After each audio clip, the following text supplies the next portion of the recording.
ఇదేంటండి? ఇదేంటంటే బోర్ ఉంటది కదా, ఆ. బోరు కేసింగ్ 20 feet ఉంటది. అవును.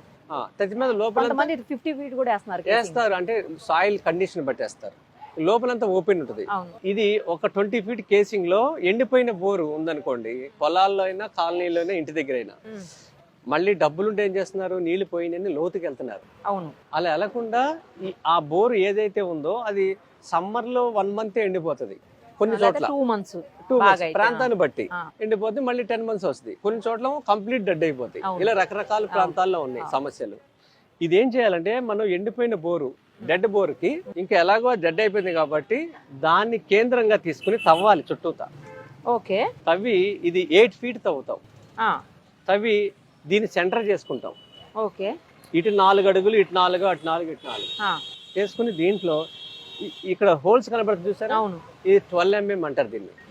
12 mm హోల్స్ వేసేసి 3 inches గ్యాప్ ఇటు ఇటు వెర్టికల్ గా హారిజంటల్ గా వేసేసిన తర్వాత ఇది SS మెష్, ఇది స్టెయిన్లెస్ స్టీల్ మెష్. ఇది 25 ఏళ్ళ వరకు కూడా రస్ట్ రాదు. వేసేసి దీనికి ఇలా జే వైర్ కట్టేస్తాం.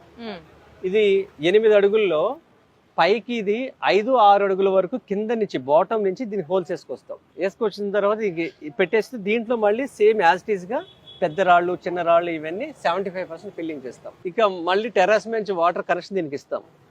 దీంట్లో ఏంటంటే ఈ నీళ్లులోకి ఫిల్టర్ అయిపోయి నీళ్లు దీంట్లోకి వెళ్తాయి కదా, ఈ నీళ్లు ఒకేసారి మీరు గతంలో ఎంత బోర్ వేశారో అక్కడికి ఒక నిమిషాల్లో వెళ్ళిపోతాయి. దీన్ని ఇంజెక్షన్ బోర్ అంటారు.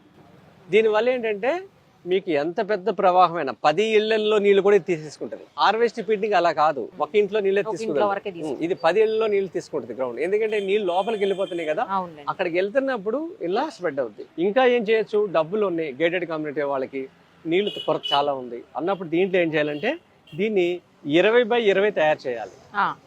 అటు 10, ఇటు 10, ఇటు 10. ఇక్కడ ఒక బోరు, ఇక్కడ ఒక బోరు, అక్కడ ఒక బోరు, అక్కడ బోరు వేస్తాం. ఈ బోరు 60 feet వేస్తాం, ఇది 80 feet వేస్తాం, అది 100, అది 120, ఇంకా మధ్యలో కావాలంటే 240. అలా ఇలా 20 అడుగుల గ్యాప్ లో ఒక బోరు వేసి ఇలా హోల్స్ పెట్టామనుకోండి, ప్రతి 20 feet లో వాటర్ డిపాజిట్ అయిపోతుంది. అప్పుడు తక్కువ సమయంలో ఎక్కువ నీళ్ళని లోపలికి పంపించే టెక్నిక్స్ ఇవి. ఇప్పుడు షీట్ రాక్ వచ్చింది భూమిలో, 7 అడుగులు 8 అడుగులకి మేము బిల్డింగ్ కడుతున్నప్పుడు షీట్ రాక్ ఉందని అంటారు, అంటే పొర ఇక్కడి నుంచి అంత దూరం ఉంటుంది, నీళ్ళు ఇంకా అక్కడ. అలాంటి చోట దీన్ని చేయాలి. ఇప్పుడు మనం ప్రయాణం చేస్తున్నప్పుడు ఊరుల్లో కొండలు కనబడతాయి, రాయి మీద రాయి ఎలా ఉంటుంది చూసారా, ఎవరో పేర్చినట్లే ఉంటాయి. అక్కడ వరకు మట్టి ఉండేది ఒకప్పుడు, గాలికి వర్షాలకి కరిగి రాళ్ళు ఒకటి మిగులుతాయి. కాలానుగుణంగా మార్పులు వచ్చి అలా జరుగుతాయి. ఏదో దేవుడు పెట్టినట్టుంటాయి, ఇలా పడిపోతున్నట్టు ఉంటుంది, అది పడదు. ఇవన్నీ కూడా భూమిలో కూడా అలాగే ఉంటాయి. ఓ షీట్ రాక్ కింద ఇంకో రాయి ఉంటుంది. ఈ బోర్ వేసినప్పుడు ఆ శబ్దం వాళ్ళు గ్రహించగలుగుతారు, ఇలా గ్యాప్ వస్తుంది, ఆ సౌండ్ వరకు తీసుకెళ్ళి వదిలేస్తే మళ్ళీ రాళ్ల పొరల్లోంచి నీళ్ళు వెళ్ళిపోతా ఉంటాయి. సో ఇలాంటి ఎన్నో టెక్నిక్స్ ఉన్నాయి. దీనికి ఈ గ్రౌండ్ లెవెల్ వాళ్ళు ఎవరైతే డిపార్ట్మెంట్ ఉందో, రైన్ వాటర్ హార్వెస్టింగ్ సెల్, వీళ్ళందరూ ఈ సెమినార్స్ వాళ్ళు పెట్టాలి, నేను కాదు. వాళ్ళు ఇదంతా చేయాలి. అంటే కామన్ మ్యాన్కి అందుబాటులో పెడితే వాళ్ళు వస్తారు. అందరూ డిపార్ట్మెంట్లోకి వెళ్ళారు కదండి, వెళ్ళలేరు. తర్వాత ఎక్స్ప్లెయిన్ చేయటం కూడా స్టాఫ్ లేరు.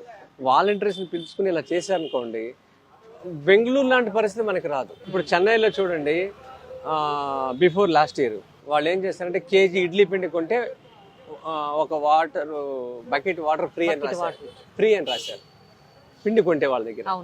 ఇలాంటి మాటలు ఏమిటంటే మనం ఉన్నది.